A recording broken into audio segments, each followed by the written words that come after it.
And we are back, another edition of the old Gab Box. And remember, you can watch us on YouTube, by the way, and also Monday mornings. A lot of people have listened to us on Tide 100.9 with Barry and Wimp Sanderson. That's always a hoot, 8:15 Central Time. But I wanted to introduce our next guest, and I'm excited about our next guest because Herb Winches is a longtime friend, a mentor of mine, and he just happens to be a legend in the broadcasting industry, TV, radio.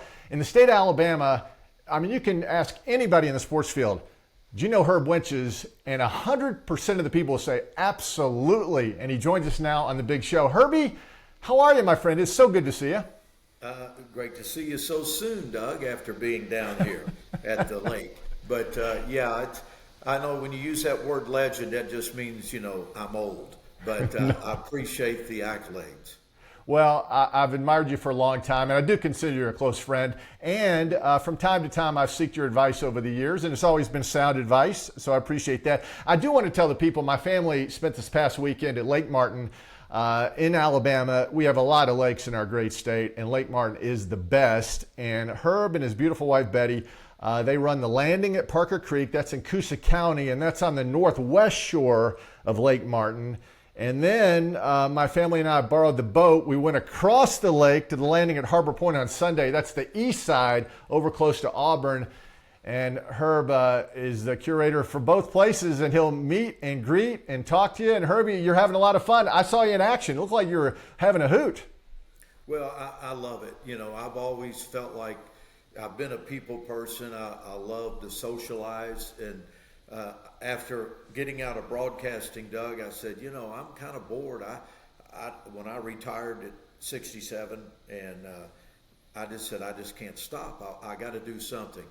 So I decided that I'd get in the restaurant business. My wife thought I was crazy at the time. She said, what do you know about the restaurant business?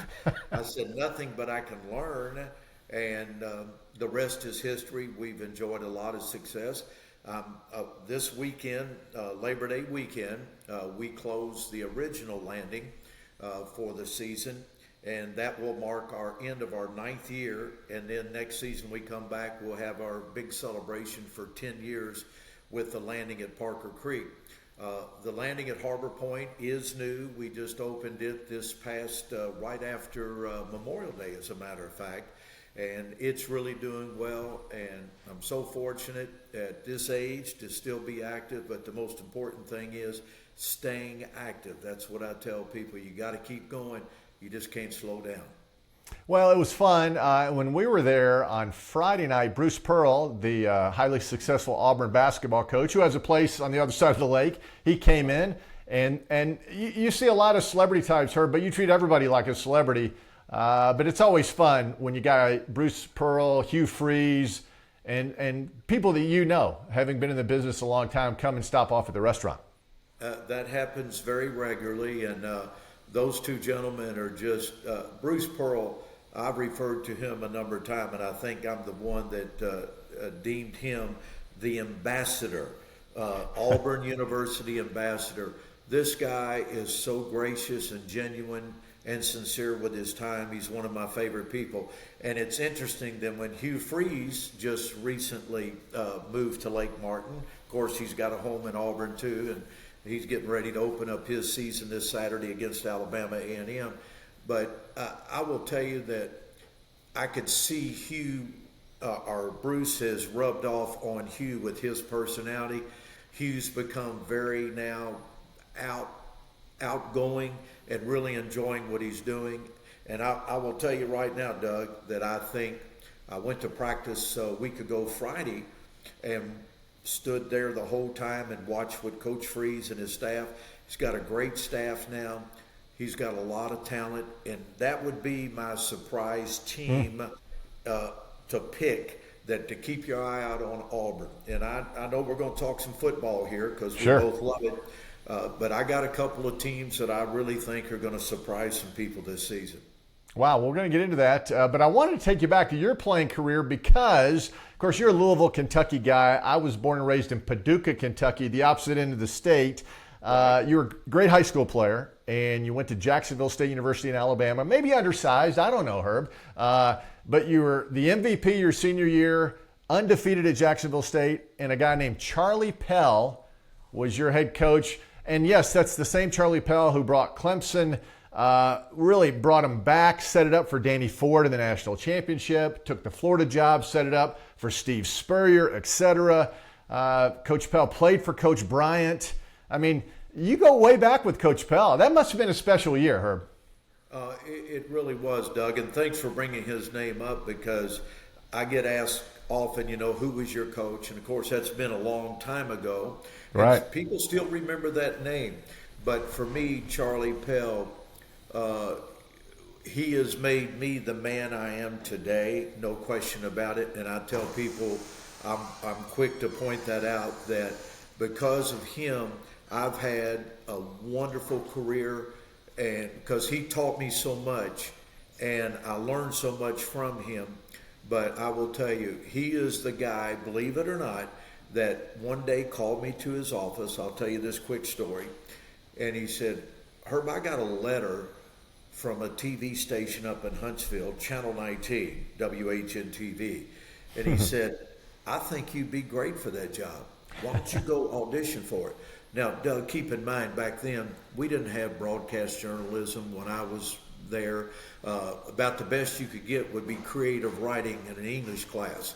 But I said, Coach, I'm probably going back to Louisville, my hometown. And he said, would you do me a favor?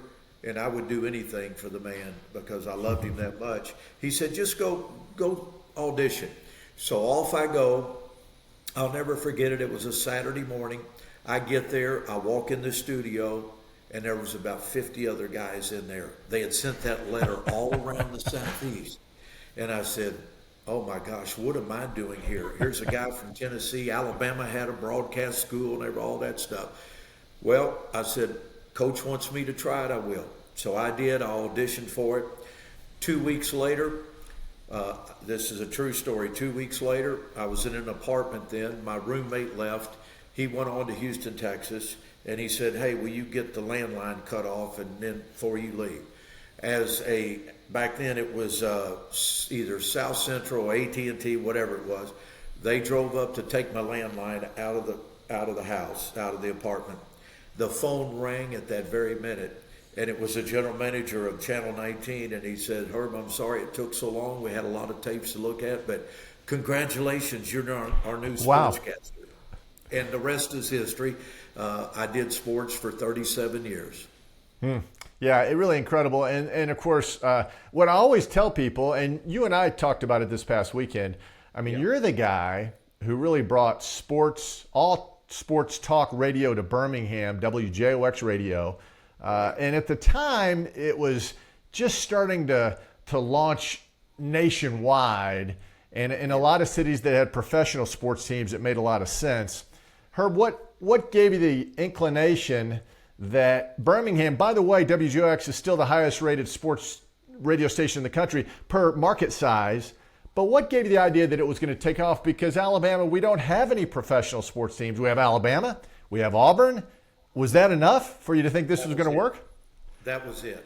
This state is clearly divided, still is, but there's so much lives in this state are built around football season and Alabama and Auburn. And so I went to management and said, look, I got an idea. I said, we should do sports radio. This is 1992, by the way. That's when we launched WJOX. But the problem was the call letters that we were looking at were WVOK. And you may or may not remember, you might be too young for that, Doug, when you were in Birmingham. But again, it had a reputation. It was a regular radio station. However, a lot of people perceived that stood for the voice of the Klan. And I said, the first thing we got to do, I said, we need to change the call letters. Yes. So management said, well, what are we going to do? I said, I got a pretty cool name I think might work. I said, because it's strong. And they said, what is it? I said, Jocks, J-O-X, because that's, we're all jocks in a way, if you're an athlete. And they said, hey, let's give it a try. We did. And now what? It's been going on, and like you said, it's one of the highest rated sports stations. And now, of course, they've moved from the AM stick to FM, which gives them more reach, and that station continues to flourish to this day, and I'm proud of it. Yeah, you should be. Hey, tell me this, because I mean, over your really long and illustrious career, and it's amazing, and obviously football in our state is a religion, but I mean, you covered and interviewed Coach Bryant, obviously Coach Stallings, Coach Saban, and all the other guys in between. They all have statues. They've all won national championships. Yes. What was the commonality between those three men? They're a lot alike in a lot of ways, Herb, as you know. What was the one common denominator that made them great? They knew how to win. They knew what winning was all about. And I'll go back, of course, one of the things that during my career, when Coach Bryant retired after winning the Liberty Bowl, and then 6 months later he passed away. And that stands out in my mind, Doug, because I did the funeral. And the funeral started in Tuscaloosa and went all the way to Birmingham. And I'll never forget, every overpass, signs are out. Coach, you're the greatest of greatest. And it was life-changing for me at that time, because I was about 32 years old. And I said, oh my goodness, the grip this man had on this state. And now, of course, I said at the time, there's no question he'll be the greatest coach of all time. And then there came this guy named Nick Saban. So that and happened to be at Alabama. So I got to give Nick credit. He obviously has done a marvelous job. And now we're going to see what Kalen DeBoer can do. We'll see that very shortly against Western Kentucky. Well, take us to Auburn, too, because obviously the Pat Dye era resurrected things at Auburn after Doug Barfield and many years after the legendary Shug Jordan. And obviously Tommy Tuberville had a lot of success. And, of course, who knew that he was now going to become a senator? But that's a whole nother story. Right. Will Coach Freeze, after a losing season last year, disappointing bowl game, will he, you think, have similar success as Tuberville and Dye? I do. And I will tell you why, that he knows about having been in this league. He knows what it takes, Ole Miss, and then, of course, misfortune there, and then he wound up at Liberty and rebuilt that program. And I thought that was an excellent selection by the board to bring him into Auburn, because Brian Harsin, I was never on board with. It's hard to come from a Boise State. And I will say this, not to belabor the point, but I think Kalen DeBoer is going to learn, coaching at Washington, which he did a fabulous job, and he's a hell of a coach. But coming to this league, and especially now that we've expanded to 16 teams, it's tough. And everybody will learn, especially in the state of Alabama, we make changes pretty quick, because if you can't get it done, they're going to try to find somebody that can. And a lot of these coaches are just not cut out for this league. That saying, it just means more? Right. It does. And it means more to the fans. But back to Hugh Freeze. Hugh has got a grasp on it now. He's done a really good job in the transfer portal, which everybody goes for. He's improved his offensive line tremendously. They go 325 across the front. He went out and signed a couple of great wide receivers, and the one that everybody is so excited about is Cam Coleman. And I saw it for myself. This kid is special. He is like a 5-star. And I said, Coach, is he as good as advertised? He said, well, let me put it to you this way, Herb. He said, if the NFL was holding a draft next week, he said he would go in the first round. Wow. Now, that's a pure freshman. And then he's got others that he's got the Penn State kid that transferred in. He's deep at wide receiver, something he didn't have last year. And he's got a lot of depth. I want to say a lot of depth, but it's better personnel top to bottom than he had last year. And no offense to Brian Harsin, but he forgot one thing that's important: to recruit. Yeah. And he left the cupboard bare. And then Hugh told me this. He said, "Give me one more year." He said, "Look, we're going to surprise some people. We're going to do well." He said, "But I hope Auburn people understand I need one more year. And I've looked at already the 2025 signees, and they're in the top 5. So it's a building process, but he's got a favorable schedule, Doug, and there's a couple of teams in this league that really have favorable schedules. When you play your first 5 games at home, you know, it should be, and Jordan-Hare is a very tough place to play. It should be a gimme for him to at least get to the Oklahoma game at 4-0. And then the other team I want to mention, and I'll get back to Alabama a little bit real quick. Sure. Ole Miss. Keep your eye on Ole Miss, and I'm going to throw Missouri in there too. But Ole Miss, I looked at their schedule. It's as soft as vanilla ice cream. And the only place he's got to go is to Wake Forest. Other than that, he's got 4 of his 5 at home. And Ole Miss is going to be a factor. No question about it. And a lot of people don't like Lane Kiffin. I do. I like his energy. I like the way he coaches. And I think that Ole Miss is going to have a big season. And Missouri with Eli Drinkowitz, yeah. We know that team's going to be dangerous.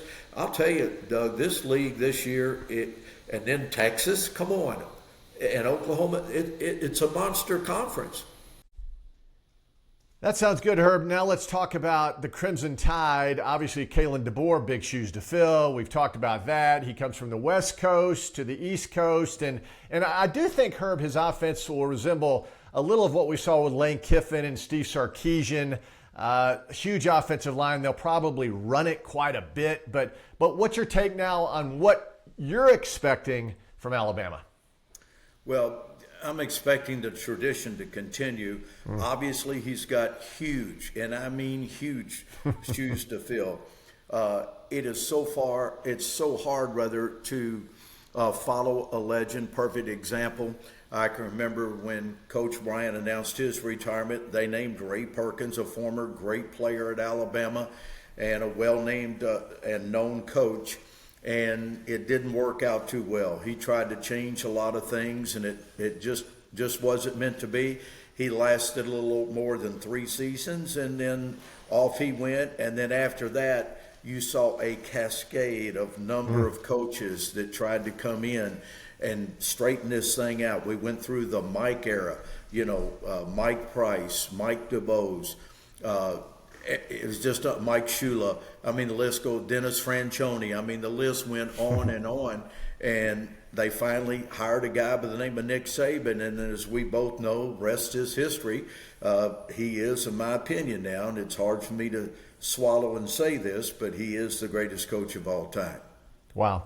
And coming from you, that is something because, I mean, as we've already discussed, the fact that you as a young sports announcer actually got to cover the end of Coach Bryant's incredible run and interview him and be around him. I mean, Herbie, how special was that? Oh, very special, Doug. And in fact, when he got sick, he was in the Druid City Hospital. I went down there, stood out in front of the hospital, had a chance to talk to some of the doctors, and they said, "Hey, he's doing pretty good. He's showing some signs that he wants to keep going." And then next thing you know, I got halfway back to Birmingham to the studio, and we got a call that Coach had passed. And so that's something that sticks very much in my mind. And the fact that we turned right around, went back to Druid City, and I did a live shot there and announcing his death. And then, of course, that followed with the funeral, which was something that I was very proud to be involved with because it had to be done with a lot of integrity. And I'll tell you, Doug, I've never been more nervous in my life when we went live and it went all over the state than I was trying to do the right thing to make sure that one of the greatest of all time gets his rightful due. But, things move on. Things have changed. The industry's changed, but still football is football, and it's still a really good, great sport, contact sport. Hey, tell me this, a couple more questions, because as I listen to you and spend a lot of time with you, I think you ought to write a book, Herb. I mean, seriously, because you have some inside information that goes way back that I think would be intriguing for a lot of people, because in this state, it's all about football. You played football in this state. You've covered it for decades. Have you ever thought about writing a book? I've had people approach me. As a matter of fact, the late Ben Cook, we had discussed that before he passed away. He was a terrific writer, as you know. But, Doug, look, I've had so much great fortune. I've been just so lucky in so many ways. I had a great career in broadcasting. I had a lot of fun, a lot of great times. I was involved with a lot of different teams, whether it be the CBA, the Birmingham Bandits. I went on the road with them and did the play-by-play. I did play-by-play for UAB. I did color with the late and great Jim Fife with the USFL. Of course, that only lasted 3 years, 83 to 85, and next thing you know, they were gone. But or 82 to 85, whichever. But it's been a long journey, but it's been a great journey and very satisfying. And I'm very pleased to say that I continue my career at age 75, and that I have 2 restaurants and both are doing very well. So I'm okay. Everything's just fine. I remember one, and I just thought of this. You and I were doing a UAB Louisiana Tech game. Watson Brown was the head coach. We were returning a rental car, and we could see the private plane out on the tarmac. You and I actually had to scale a fence and run to the airplane. Do you remember that? I do remember that. We made it, though, didn't we? We made it. Oh, that was the craziest thing. If I hadn't been with you, they probably would have left. But they were like, "We can't leave Herb," as we were running across. Sell yourself short, big boy. Oh, that's hilarious. Your accomplishments too, and the fact that you've gotten involved with your favorite sport.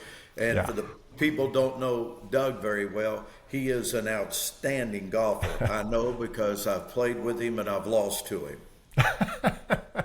Well, yeah, we played a few rounds, and the thing when I play with you though, you always get me off my game because you're always talking and telling stories, Herbie. You have the mouth wedge that is the best I've ever seen. A little trash talking every once in a while. By the way, what is your handicap now? Well, I don't know. It depends who I'm playing with. I got you. Sandbagger. Hey, by the way, Scotty Scheffler at his home course in Dallas, as we get a little off topic here, he is a +8, Herb, when he goes home to play, a +8. That's pretty good. Gosh. Oh, my gosh. I've never heard of a +8. Never, ever. In other words, you don't when he's home on his home course in Dallas, you don't play with Scotty because he obviously plays that course really well. I think so. He Hey, plays everywhere. Yes, he does. Hey, lastly, before we let you go, and I did want to get this because you mentioned Ben Cook, and you guys on Fridays, I would always listen because I got a kick out of your picks, and you guys will go back and forth around the horn. What advice do you have for people when they do want to wager a little bit on college football against the spread? Because, listen, this day and age, it is with the transfer portal and all that goes on. To me, it's more difficult now than it has ever been to pick winners. Now, people would say, no, that's not. You're not being honest if you don't think it's difficult. Yeah, no doubt about it. That has changed it because everybody's got an app and they can log on and they can see the lines and all the things that they want to look at for the next week or the upcoming weekend. And you and I talked a little bit earlier about, the SEC is very popular and they're very much aware of a situation when it comes to injuries. And I understand, and you and I talked about it, that the SEC has agreed now to let all of their injury list out around the league 48 hours before the game's on Saturday or whenever, Friday night, whatever. Right. But I will tell you that the league itself is making a good move there because they're not foolish to think that people aren't betting on college football, because they are. So I think that's a good thing the SEC is going to do. That will help out a little bit. It's nice to know that if Jalen Milroe has got a problem, or if Peyton Thorne is not doing well at Auburn, if they're sick, somebody, we went through all that COVID stuff, you name it. But again, it's an important thing, because it's hard to get an edge, because Vegas always has the edge. Yeah, there's no doubt about that. All right, Herbie. This is a big weekend for the restaurant, Labor Day weekend, as you close down after Labor Day, the landing at Parker Creek, where I spent last weekend and had a great time. And then you'll stay open a little longer, the landing at Harbor Point, because that's the east side of the lake. And I guess you'll take advantage of those early home games at Auburn, right? Yes, yeah, that's why I'm doing it. They have 5 consecutive home games. It's a wacky schedule. They have no home games in October, and this is an addition because we've got 2 new members of this conference, and it's getting crowded out there, and somebody's got to have to pay and not play. Somebody's going to have to play several games away. It's just a wacky year, so you got to take all that in consideration. But anyway, football is here, and it's an exciting time of the year for sure. Well, Herbie, we appreciate it, my friend. And I say my friend, and I hold you in very high esteem. And I know I can count on you. If I ever have a question or whatever, I can call you, you'll answer, and you'll help me. And I appreciate it. Well, Doug, I'm proud of what you've accomplished, and I'm always here for you. And hopefully we can keep it going, both of us, and enjoyed being on your podcast. Thank you, Herbie. We'll talk to you soon. Roll Tide, War Eagle, hit them straight. I think I covered it all. And go Gamecocks. Yeah, I'm sorry. I left out JSU. All right, Herb, we'll talk.